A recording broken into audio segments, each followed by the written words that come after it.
never in the world, only in the Philippines, na yung jackpot ay dadagdagan hindi dahil sa mga taya, kundi dahil sa kinita na ng PCSO sa prize fund reserve.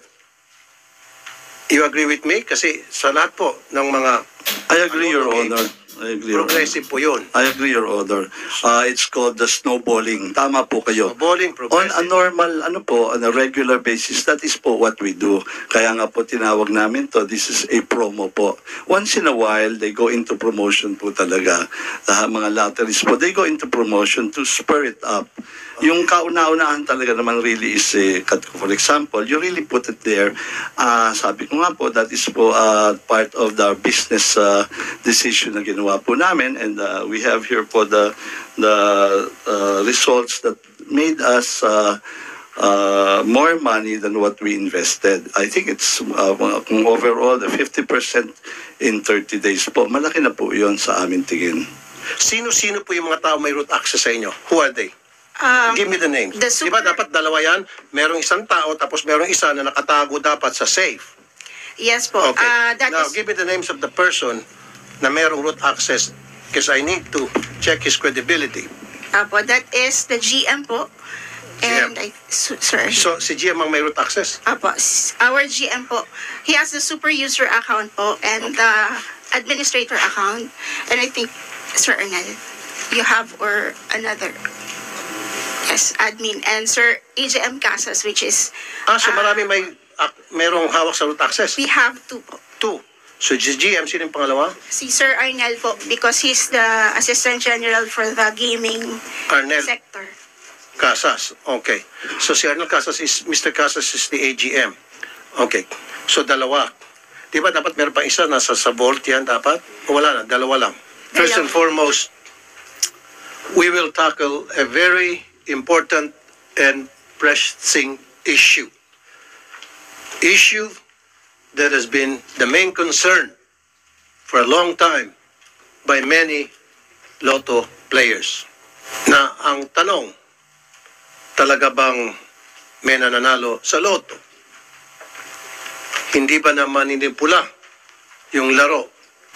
O baka naman ito ay moro-moro lang, sabi nga ng mga marami na nakipag-usap sa akin. Umpisahan natin yung concern ng marami, yung pagdadagdag ng 500,000 sa nanalo ng December sa 649. Not only doon sa 649, kundi sa 642, 645, 655, and 658. Kasi nga po, yung pagdadagdag, pagkakarga ng big amount sa isang game, in this case sa 649, in the amount of 500,000 pesos, ay questionable. It is not a smart business practice. Walang negosyo sa buong mundo na meron na nga silang kita at yung kita nila ay ibabalik para isugal ng sa gayon papanalunin ng isang tao. Bakit kinakailangan magdagdag? In the case dun sa 649 ng December na game, I think napanalo yon, was it January? December and January. Nagdagdag ng 500 million pesos. Now, let's start with that. Yung pong pagdadagdag, pagkakarga, augmentation o tawagin sa isang lotto game, ang reason noon ay para dumami yung mga mananaya. Matagal na ho ba na practice yun, Mr. Robles? Good morning, Chairman. In October, towards the end of October, during our anniversary, the board has decided on our 89th anniversary, we increased all bets for 89 million. That is our way of promoting and celebrating our anniversary. This was taken from the prize fund, Your Honor, and on this, and which, as our records show, really increased our sales. And then, encouraged by that, for the December, knowing that we have a surplus fund for our price fund reserve, the board has decided to create another promo. Ang tawag po namin, Handog Pakabog. No? This is really a marketing campaign to encourage more, and as a way of thanking the bettors to bet more and participate more para po pag-usapan yan at ngayon to excite the market. And I'm happy to inform you, Mr. Chairman, that for the last 30 days, bumalik na po yung ininvest namin doon, and we made 800 million po in net, not to mention the taxes po that it generated. Okay, you made 800 million pesos out of that promo and marketing strategy na ginawa ninyo para to encourage the bettors, stimulate bettings. 800 million. Ang tanong ko po sa inyo, unang-una sa lahat, legal ho ba yun? Yung kayo po ay mag-augment sa jackpot ng mga lotto games ninyo coming from the prize fund. Like I said kanina, kita na po yun eh. Bakit natin ibabalik pa? At number 2, sabi niyo meron kayong surplus. Di wow, kung meron kayong surplus, gamitin na lang natin dun sa mga very important projects. Ibalik natin sa charity, ibigay natin sa mga ospital, paggamot ng mga chemotherapy, kidney dialysis, so wheelchairs, ambulansya. Bakit natin ibabalik doon sa loto para pustahan at panalunan ng 1 o 2 tao? It's not a wise business practice. Do you agree? Kasi kung sa isang negosyo, hindi nila gagawin yon. Kasi kita mo na yun eh. Bakit mo ibabalik doon sa jackpot? Mr. Chair, ang tawag po namin doon sa prize fund reserve, it is really meant, pag nagdidip kunyari, marami hong tinamaan, it was really meant po to be part of the prize fund. So as you know po, Mr. Senator, our revenues are already appropriated by law. So talaga pong may paggagamitin yan. Ay, kung hindi po namin gagamitin yun at the end of the year, it will be reverted back to as dividends and taxes, at yung kalahati po nun pupunta din naman po sa charity. Yan po ang mangyayari ron at the end of the year. But here we decided po to use it, so Mr. Chairman, it got the same results and more. Kasi pati ang taxes po na naibigay sa gobyerno, mas malaki po dito in the span of 30 days ng promotion namin. So I think, Mr. Chairman, by and large, it's a very successful promo. Yan po ang aming pong pananaw doon, because not only did we get the charity, but we generated more taxes po, and meron pa po kaming income from that. Mr. Chair, meron po kami pag-aaral dyan, but the rule of thumb po in lottery, ito po ay jackpot-driven. The more the jackpot is, the more they will come. Yan po ang basic. I understand. Pero dapat ang jackpot is progressive. In all other countries in the world, progressive meaning yung jackpot ay lumalaki base sa mga tumataya, base sa dami ng taya. Tama po. I agree. Never in the world, only in the Philippines, na yung jackpot ay dadagdagan hindi dahil sa mga taya, kundi dahil sa kinita na ng PCSO sa prize fund reserve. You agree with me? Kasi sa lahat po ng mga I agree, Your Honor. I agree, Your Honor. progressive po yun. I agree, Your Honor. It's called the snowballing. Tama po kayo. Snowballing, On progressive. a normal, on a regular basis, that is po what we do. Kaya nga po tinawag namin to, this is a promo po. Once in a while, they go into promotion po talaga. Mga lotteries po, they go into promotion to spur it up. Yung kauna-unahan talaga naman really is, for example, you really put it there. Sabi ko nga po, that is po part of the business decision na ginawa po namin, and we have here po the results that made us more money than what we invested. I think it's overall the 50% in 30 days po. Malaki na po yun sa amin tingin. Nabawi nyo ba yung 500 million na in-invest? Opo, with income pa po. Magkano ang bumalik?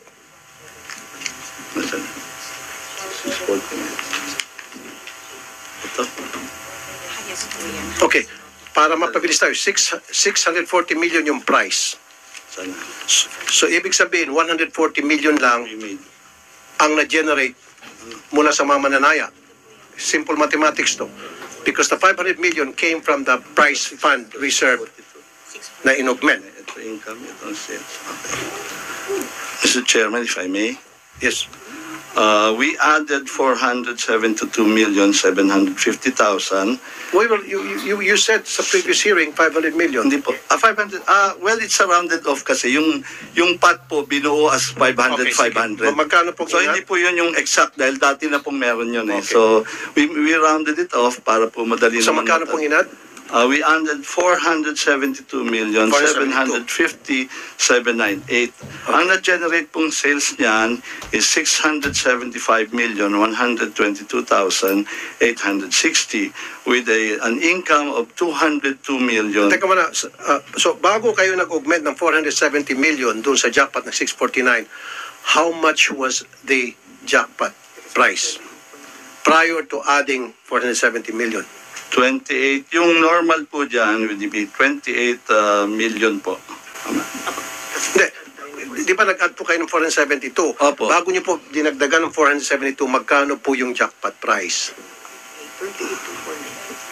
Ito yung una. 28 million po, 249,201. So 28 million. Opo. Okay. So we added 472 million, and the sales from that promo from that action po was 675,122,860, netting us 202,372,061 po. So doon sa dinagdag yung 472, bumalik, magkano bumalik po? 675 po. 675 ang balik. Opo. So meron kayong gain na 100. 202 po. Sa 649, 14 million ang total combinations. Tama? Opo. You follow me? Opo. Ayon po sa mga nag-reply sa akin sa social media, mga taong nakausap ko, yung mga mananaya, pinalobo yung price, yung jackpot, para tayaan. At sino yung tumaya? At paano yung pagtaya? I will explain. Ang sinasabi ng ilan, merong kayong plinanta na tao para tayaan ang lahat ng possible combinations. At ginawa yun yun, 280 million ang ginastos. Minus dun sa 640, may ganansya pang 360. Paano gagawin yon? 14 million combinations. Napakatagal yon. Kung tutuusin. DICT, you're still following? Now, ang sinasabi ngayon nila, possible naman daw yon. Especially, itong 649 ay pinalunan sa online. Pwedeng manipulahin yung machine na para magkaroon na automatic sequence betting na in a matter of minutes or hours kaya nang matayaan ang lahat ng numero. We don't know of yung sinasabi yung ganyan po karaming massive voting. Hindi ko po alam paano po gagawin yon. And to begin with po, we would like to assure you that you can never manipulate it. Kaya nga po allowed kami mag-bet, Mr. Chair. Even I can bet because it's beyond me, Mr. Chairman. Even if we wanted to, with the system we have po, we cannot. Kaya I take exception na kayang panalunin, no? Definitely, marami pong tataya pag malaki ang jackpot. Yun po naman ang objective namin. So really bring in the bettors, no? Because if mamanipulahin yan, kung kaya pong manipulatin yan, Your Honor, I don't think you had to bet more. Kasi kung ang premise natin ay mamanipulate, I think just 20 pesos will be enough. Okay. Mr. Chair, Mr. General Manager, you're hearing me but you're not listening. Wala akong sinasabi na mamanipulahin yung game. There's no manipulation actually, kung tutusin. What I'm trying to say here is, tatayaan lahat ng possible combinations. Again, DICT, tatayaan yung 14 million combinations. Tatayaan po lahat na itong 14 million combinations. How would that happen? Kasi kung 14 million, hindi naman pwede isang tao taya dito, taya doon, taya doon. Magulo at impossible. Pero pwedeng gawin ng isang tao lang at merong siyang kasabwat sa Pacific online. Kasi di ba 649, it was one through Iloto. Tama? Hindi po, sa ano po yan, sa stand-alone po yung Okay, over-the-counter. sige. Okay pa rin ako dyan, kahit na stand-alone. Okay, ngayon, tatayaan lahat ng possible combinations. In matters of days, not days, in matters of hours, may konting adjustment doon sa machine para matayaan lahat ng combinations. Sa PCSO, pwedeng magkaroon, not in PCSO, sa isang bodega dyan, 10 machine, walang gagawin, every second, every minute, every hour, kundi mag-generate ng taya hanggang sa makover na yung 14 million combinations in a matter of hours. After 24 hours, bingo, 10 machines, natayaan na yung 14 million combinations. That is the reason why nagkaroon ng duda yung pagdadagdag. Kaya nga, I'm here to tell you, I will stop that practice ninyo na mag-augment from the prize fund. Mr. Chair, our records will show. Augment sa jackpot coming from the prize reserve fund. Mr. Chair, if I may, betting po on all combinations is a right of anybody. Kung it doesn't guarantee anything po, kung assuming somebody betted on all the combinations, which is allowed naman po, if you can, it doesn't even guarantee you that you will get the jackpot by yourself. No? Yes. Paring 2 kayo, 3 kayo, Yes. 4 po. That's number 1. Number 2, our record shows na hindi naman po binetan po ang lahat ng combinations on the day po ng tinamaan. So, you can show us that record Opo. na Opo. hindi tinayaan Hindi lahat. po. Kasi yun ang concern ng mga Opo. bettors. Hindi po natayaan. And you will also show us, hindi lamang sa 649, so sa lahat ng games. Opo, 642, 645, 649, 655, and 658. Yes, Your Honor. Yes, Kasi yun ang concern ng mga Opo, bettors. opo. So show us the records na hindi lahat ng combinations ay tinayaan. Opo. Kasi pag lumitaw na lahat ng combination ay tinayaan para manalo, then doon nagkaroon ng house show kung tawagin. Well, sabi ko nga po, Hindi lang sir, kailangan lang sagutin mo lang. I need a record Opo, we'll give you po now. sa lahat ng panalo, hindi tinayaan ang lahat ng combinations. Opo. Okay. Now, isa pa, dito sa nakausap ko na IT experts. Sample, tataya sa Novaliches ng numerong 1, 2, 3, 4, 5, 6. Okay. And then, after matayaan yung 1, 2, 3, 4, 5, 6, pupunta ngayon doon sa main computer system na may root access, yung taong may root access, na pagkatapos ng draw na 9 o'clock, lumabas 7, 8, 9, 10, 11, 12. Okay. Napapalo nyo? Yes, Mr. Chair. So lumabas yung 7, 8, 9, 10, 11, 12. 1, 2, 3, 4, 5, 6 na yan ha, nitong si Juan. So yung merong root access,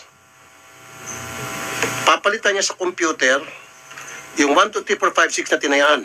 Kahit na ito'y tinaya sa outlet. Gagawin niyang 7, 8, 9, 10, 11, 12.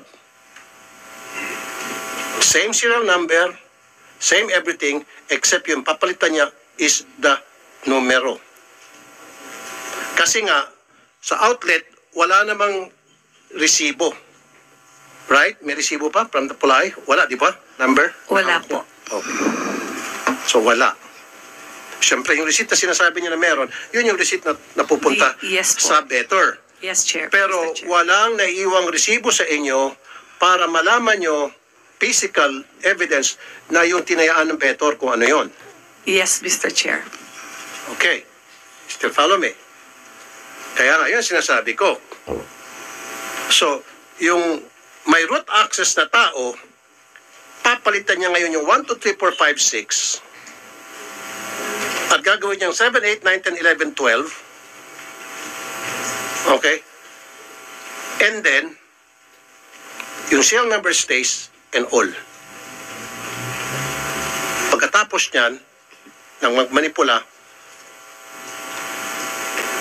magkakaroon na siya ngayon ng ticket na 7, 8, 9, 10, 11, 12 from a machine na nakatago somewhere. Sir, good morning po. That cannot be done po na we will be inserting or changing the bets that is to a winning number doon po. Kasi po, we have established procedure that is ISO certified, and after when we draw the balls po, the winning numbers, and then that will be inputted into our system, and that's the time po na ma-generate kung meron pong winner or wala. So, and then that will be validated again to another system that should match the result of the production system, which is the current lottery system online, and then we have the backup system where we will produce the result of the draw that will match the production and the backup. I understand. I see where you're coming from. But what I'm saying is, yun ay kayang palitan kung sino man yung taong may root access. Sino-sino po yung mga taong may root access sa inyo? Who are they? Give me the names. The root, the super... Diba dapat dalawa yan? Merong isang tao tapos merong isa na nakatago dapat sa safe. Yes po. Okay. That Now, is, give me the names of the person na merong root access because I need to check his credibility. po, that is the GM po. And GM. sir. So, si GM ang may root access? Apo, our GM po, he has the super user account po and the administrator account. And I think, Sir Ernel, you have or another. Yes, admin. And Sir AJM Casas, which is... So marami merong hawak sa root access? We have two po. Two. So, si GM, sino yung pangalawa? Si Sir Arnel po, because he's the Assistant General for the gaming. Arnel. Hindi nyo ginagawa. I'm not saying na ginagawa nyo. So, hindi nyo ginagawa, pero pwedeng gawin kung gugustuhin. Is that a correct statement from me? Kung gugustuhin, kaya. Pero, hindi nyo ginagawa. With the safeguards po, that is not possible. With the safeguards. And what are those safeguards? That is po, we immediately, like what I have said po kanina, we have the production system, the one yung pong ginagamit natin and the backup.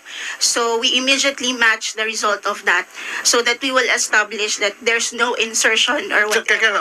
who is that person who's doing the matching? Sabi mo. The matching po, the data security. Data security? Opo, And who is that person?